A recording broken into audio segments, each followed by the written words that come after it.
fanaanada caanka ee Farxiyo Fiska ayaa arooskeedu hadda uu ka soconaya magaalada London ee caasimadda waddankaas Ingiriiska. Fanaanadan ayaa isbuucii la soo dhaafay waxay soo bandhigtay saygeeda cusub oo ah say dhalinyaro kaasi oo lagu magacaabo Sakariye. barnaamijkii hore ee shalay tole baxayeen kaga falanqoonay taariikhda wiilkan guursaday fanaanada caanka ee Farxiyo Fiska. Farxiyo Fiska waa fanaanad caana waa mid ka ay dadka intooda badan aad ku jecel yihiin waa fanaanad fanka Soomaalida aad lagu qiimeeyo dhinaca masraxa fanka Soomaalida. Farxiyo Fiska oo dhawaan meherkeedu ka dhacay waddankaas UK gaar ahaan magaalada caasimadda ee London. Farxiyo Fiska waa hooyo haysata 5 caruur ah waxayna guursatay 10 nin sida ay sheegayaan halka dadka qaar ay sheegayaan inuu yahay ninkii 7aad. Haddaba waa kuma magaciisa ayaa la dhahaa Sakariye Koni waa wiil dhalinyaro oo dabayaaqadii 2000 yimin waddankaas Ingiriiska gaar ahaan magaalada caasimadda ee London.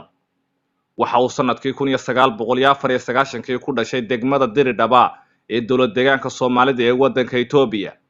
waa wiil ay iska dhaleen aabe ka soo jeeda qoomiyadda Oromada iyo hooyo Soomaali ah oo reer Diridhaba.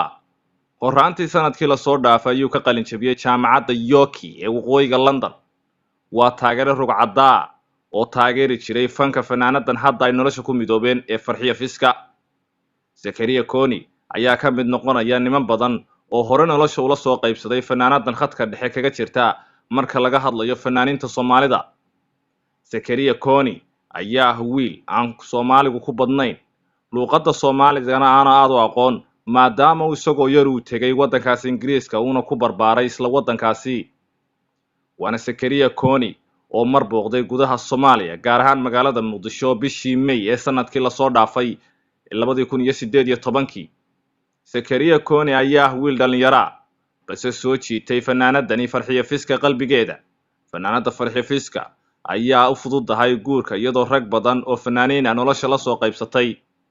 xitaa ay nolosha la qaybsatay muusigistihii caanka ahaa ee weynaa ee reer London ee Maxamed Kramer balse ay nolosha kala faaruqeen horaantii sanadkii 2012.